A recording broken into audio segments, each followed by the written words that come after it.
Hey guys, so welcome back to my channel. If you are new here, welcome to my channel. My name is Ree. I post health and wellness related content. If that is something that interests you, make sure you hit the subscribe button down below. So in today's video, we're going to be doing another mukbang, watermelon mukbang. Y'all, this is like my third watermelon. I don't know if they're not in season or what, but they haven't been really hitting for you girls. So I'm really hoping that this watermelon tastes good. But anyway, so I'm going to be doing a watermelon mukbang today. Is it mukbang? Mukbang. I think it's mukbang. I don't know. I'm probably saying it wrong, but you know what I'm talking about. While I'm doing the mukbang, I'm going to be talking about why I am vegan and why I will always be vegan. So, yeah. First things first, let's cut the watermelon open. Bust it wide open. They might have to stand up. And I have my pajama pants on, so let's not judge, okay? Okay, no, that's not how you do it. You have to take it in like this. There we go. Okay. Whoa! Babe, it's actually a good watermelon. It look good. Oh, it do look really good. Yeah, it does. I already know. I'm happy for you. Thank you. Let's see if it tastes good though. Okay, so. What up, gang? Okay, let's do a tasty test.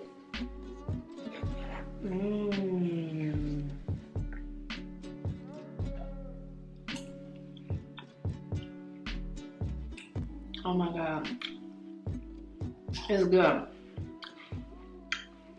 Oh my, yay! It's good.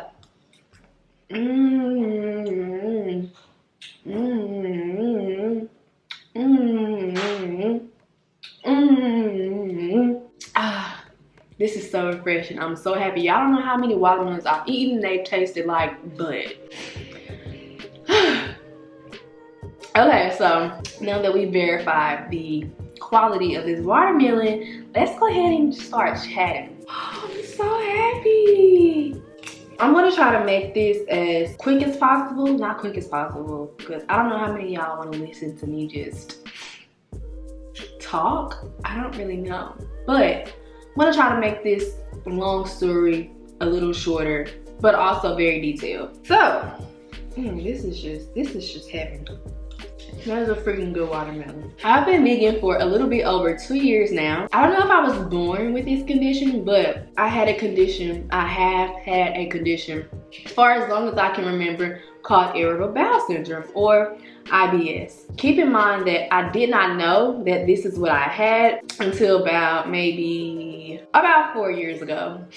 So all my life, even as a child, I can remember like just having these stomach pains and just not feeling good after I ate. After so long, if you've been going through something or you have this pain or a feeling pretty much your whole life, it becomes the norm for you. You know, if you get something been hurt all your life. Yeah, like literally. I'm 27, so all this time, you know, I've been going through this. So this is something that's normal for me. Okay, I came to college my freshman year. I got sick. I lost a lot of weight. I was like 90. I'm already a small girl, but I lost like 10 pounds because my stomach was hurting so bad. Granted, I was eating all of the bad food in the calf. Like I probably wouldn't even eat this terrible at home. Back at home, like my history comes from prepackaged foods, microwave burritos, and just like fast food, Burger King. I used to love Burger King. And that's pretty much my history of food. So when I came to college, I was eating like patty melts, like beef patty melts, chili cheese fries. Yeah, my stomach started hurting so bad. It was just like right up in here, my stomach was hurting. And when I say that my stomach has hurt all my life, I've been pretty much bloated all my life. And I would have like little flare-ups where I would hurt really bad right here. It's maybe TMI, I've always felt like after I eat, I've always felt like I felt my food coming up. Disgusting. I mean, it's disgusting to hear, but just imagine like living that and going through that. So yeah, fast forward back to college. I had a really bad flare up during my freshman year of college. Had to go to the hospital and everything. I went to the doctor and the doctor told me that I had acid reflux. Now I had acid reflux symptoms, so he put me on this medicine and I eventually got better. And I remember like for that whole week I ate nothing but Jay's chicken. We have this place at our in my hometown called Jay's Chicken. I wasn't eating the chicken. All I would eat was mashed potatoes and biscuit. Like I lived off of that for an entire week until I started to feel better. So I eventually started to feel better. And once I realized like, okay, you have something going on, I tried to learn how to cook healthier foods. I would like be on Pinterest and Google. I don't know if I was using Pinterest at that time. I was using something to help me with like healthier recipes. So I started to bake things a little more and grill. I mean, your girl wouldn't fry no food because I don't food with frying because I got popped one time when I was a little girl when my grandma was cooking. So your girl don't food with frying food. So during this time, keep in mind I was still eating like dairy and meat products. That's freshman year to junior year, probably junior year, senior year in college. I stopped eating beef and pork and I just ate like turkey, chicken, and like fish, and obviously dairy at that point as well. Obviously, like when you go from eating out all the time and eating in the caf all the time to cooking at home, you're gonna feel a little bit better. Did I really feel better? I don't think I did. I don't think I felt better. But anyway, so there was a point, I want to say my junior year in college, where every day, I would cook, and every night, like I would be in the bathroom all night, like not throwing up, like dry heaving, like trying to throw up, but nothing would come out. And I swear to y'all, this would happen almost every single night for like months. This happened, and I was just like, and I would go to the doctor. I would be going to the doctor and they would tell me you have acid reflux. They would put me on all these pills, no medicine everywhere. Like my stomach would still hurt, I would still be bloated, I would still be dry heaving at night, and I had like, it's miserable. I had no idea what was going on, why. I didn't know what was wrong with me. Eventually, I ended up going to the doctor. I got with this, I feel like this is going really fast, but this happened for years. Like I feel like I'm telling a story and it's just kind of like speeding by, and it happened. But I'm trying to keep the timeline accurate, but this happened over like a course of 4 or 5 years. Anyway, so, I was doing as much research as possible, with what I had. Eventually, I think it was like my first semester of my graduate career, I went to the doctor and had a upper endoscopy. Basically what that is where doctors take the stomach doctor? This is good. But they take a camera and put it down your throat while you're asleep, of course, and they look inside your stomach, like the upper intestine. I'm clearly not a doctor, but basically he took a camera and looked down my throat then to my stomach or whatever. It happened quick. Like I was put to sleep, woke up, and I'm like, what happened? But the doctor told me that you do not have acid reflux. You have something called irritable bowel syndrome, and you have a nervous stomach. And it makes so much sense. Like when he told me then, I'm like, oh, okay. But even now when I think about it, it makes so much sense. Because I'm an anxious person, I have anxiety, so it goes to my stomach. I remember situations from being a kid, like something will upset me really bad, or I'll be anxious about something, or if I'm nervous about something, your girl gotta hit the commode. Your girl gotta be on the stool, because that's just how I am. And I'm working on that still to this day, the anxiety. And so I found out that one of the biggest triggers for IBS was dairy. Like your girl was eating the dairy. I wasn't drinking cow's milk because I realized like I would eat cereal and I'm like, okay, girl, nah, like you feel some type of way when you drink cow's milk, so you gotta switch to something else. This was long before I even like decided to go to the doctor. I was drinking almond milk. This is so juicy. Anyway, yeah, sorry. I got really. This is so good. Oh my god. Anyway, so where was I? Okay, so immediately when I found out that I'm lactose intolerant, not really lactose intolerant because you're not a baby cow, but when I found that out, I immediately cut out like cheese and I started using veggie.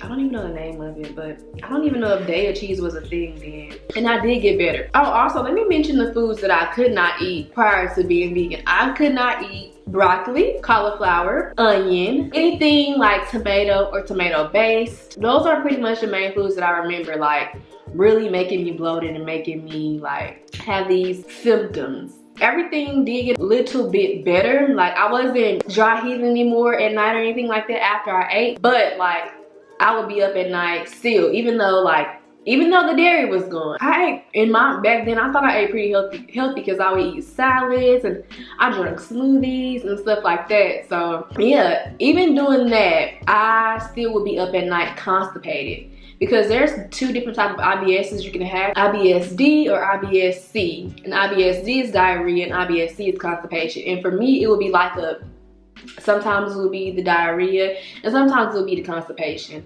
And you know, it was miserable. I'm up at night, my stomach is hurting, and I'm trying to use the bathroom and I couldn't. And it just really controlled my life. And so, what I eat in a day videos are like my favorite videos to watch. Like, I've been watching what I eat in a day videos for like 3 or 4 years now. And so I ran across some what I eat in a day vegan videos. Keep in mind, y'all, I didn't even know what vegan was. Like, I didn't know this is something that existed. Like, I had never heard of nobody like not eating meat. Like, what? This was new to me. So I watched a couple of videos. Like, well, not a couple, a lot. Like, I spend a lot of time watching what I eat in a day videos. And one of the biggest struggles for me was a lot of the people that I watched were like white, skinny women, skinny girls. And I mean, and that's fine. But when you're interested in a certain lifestyle or pretty much anything, you want to find people who look like you. I could not find anybody who looked like me. So I'm just like, bro, like, I don't want to like lose all my curves, you know. And that was just a stereotype or the image that I had in my head of vegans, like skinny people, skinny white people. But as you can see, that's obviously not the case. Okay, went the channel. But I soon found out that that was not the case. Still to this day, there's not that many like black young vegans on YouTube and like even on Instagram. It's hard to find. So that is why I do what I do. Anyway, let me get back to the point. So I was watching the videos, and even though this Tess Begg was one of the people that I watched a whole lot, and like she really was a huge influence for me transitioning to a plant-based lifestyle. So I did try, I can't remember the time, but I do know that I was pregnant with my second daughter. And I was really early on in the pregnancy too, because I wasn't even showing yet. So I watched some of her videos, did not do the proper research that I should have done, but I watched a lot of her videos. And I was like, you know what, I'm gonna try this vegan thing out. I tried it, I lasted for maybe like 3 days, and I was like, babe, go give me some IHOP. I used to love like turkey bacon and hash browns and eggs from IHOP. I was like, nah, I can't do it, man. I failed that time. And then I tried it again April 2017. But this time, I educated myself. I watched documentaries. I think I watched What the Hell, Forks Over Knives, Cowspiracy. I read a book called The Happy Vegan by Russell Simmons. I just was learning like, okay, what are the basic foundations of a plant-based diet? Like, what do vegans eat? You know what I'm saying? And once I learned all of that stuff, and especially like all of the side effects and the diseases that come along with eating a meat-based diet, like I was like, nah, I can't do it. When I found out about like what it does to the earth, how animals are treated, I'm just like, nah. Okay, we gotta get this together. Like, we can't contribute to this, to what it's doing to the earth, to the way that the animals are treated, and to yourself. I went vegan on April 17th, 2017. Have not looked back at all. And I can eat broccoli now. I can eat onions, and I love onions. And I love broccoli. I can eat cauliflower now with no problem. And I can eat tomato-based things. You know how many things I couldn't eat because I couldn't eat tomato-based products? I couldn't eat pizza. I couldn't eat pasta. Like, I couldn't eat spaghetti. It was so much that I couldn't eat, and I felt so restricted. But now I feel so free. I don't feel like my food is controlling me, you know? This was so good. I cannot believe that I finally got to eat a watermelon. And for a minute I was just like, dang, do I not like watermelon? I thought I liked watermelon, like, cause this can't be how I remember it tasting last year. Like, Nope, that was just a bit of watermelon. And that is the reason that I am vegan, and I will always freaking be vegan. And I know a lot of people like think it's hard. It wasn't hard for me in the beginning to try. Well, the first time, because I hadn't done my research or nothing like that. But April 2017, when I did, and I was pregnant, y'all. I was 8 months pregnant when I went vegan. Oh, let me talk about the changes that I've seen. Obviously, I guess this is like a 2-year review. But okay, so like I said before, I can eat all the foods that I couldn't eat before. I know a lot of people lose weight when they go vegan. I've gained weight. I was 115 pounds for such a long time. Like, that was just the weight that I was at. And then here recently, I would say a couple months ago, I weighed myself, and I am 122 pounds. So I've been able to gain weight. And before I went vegan and had like those stomach issues, there would be days where I just like couldn't eat, because that's how bad my stomach hurted. Like, the smell of food, the sound of food would make me gag, and like I just couldn't eat because like I was putting these things in my body that she just didn't agree with. But now I don't. Sometimes I do get bloated, but I only get bloated when like I eat too much. And that's why I try to like really be mindful when I'm eating. I don't really like, sometimes I watch stuff, but I'm trying to get better of like not watching things and just paying attention. Like, okay, are you full? You know, just being mindful of how I feel when I eat. So sometimes I will get bloated when I eat too much, but I think that's a normal thing. I think that's not a me thing. I think that's an everyone thing. Also, when I eat too much processed foods, like some of the like fake meats and like just too much processed food makes me bloated, makes my stomach hurt. Also, another thing I do, I drink a gallon of water a day. That really helps helps me manage my IBS as well.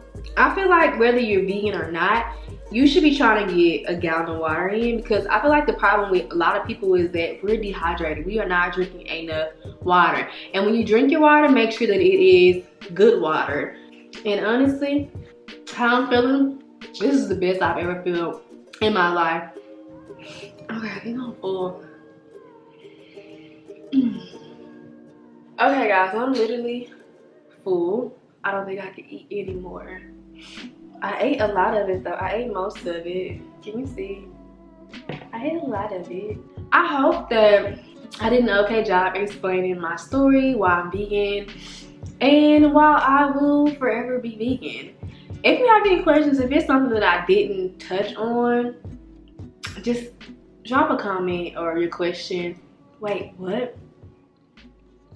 If there's something that I missed and you have questions about, just drop your question in the comment section below and I will answer it for you. But yeah, if you guys like this video, first of all, if you made it to the end of this video, shout out to you. And thank you so much for like watching me and like just listening to me talk, because am I really that interesting? Probably not.